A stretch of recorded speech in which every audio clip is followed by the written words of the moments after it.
Welcome to our channel. Today we how to deploy a TaskRabbit profile, full guide step by step clearly. Begin by navigating to the TaskRabbit website or opening the TaskRabbit app. Click on the sign up button to create a new account. You can register using your email address, Facebook account, or Google account. Fill in the required personal information, including your name and location. After completing the initial sign up, verify your email through the link sent to your inbox. Once you've verified your email, log in to your new account. Navigate to your profile settings to start building your TaskRabbit profile.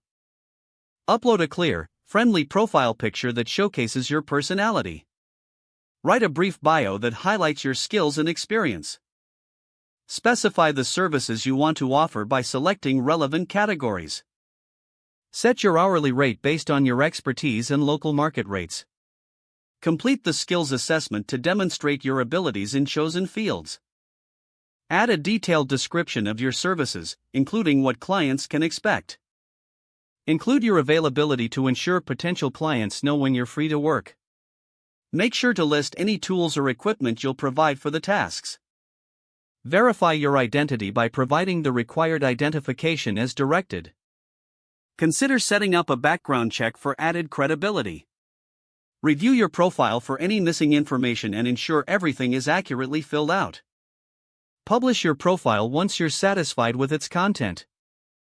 Wait for TaskRabbit to review your submission, which may take a few hours. Once approved, you'll be able to browse and accept available tasks. Keep your profile updated regularly to reflect any changes in your services or rates.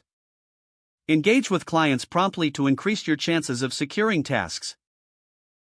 Monitor your ratings and reviews to improve your profile continually. Stay active and responsive to enhance your success on the platform. If the page does not load, refresh the browser or try again in a private or incognito window. Make sure you are using the correct email address, then retype it carefully to avoid small typos.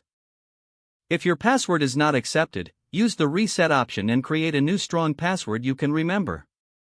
Don't forget to like this video and subscribe to our channel for more step-by-step tech guides.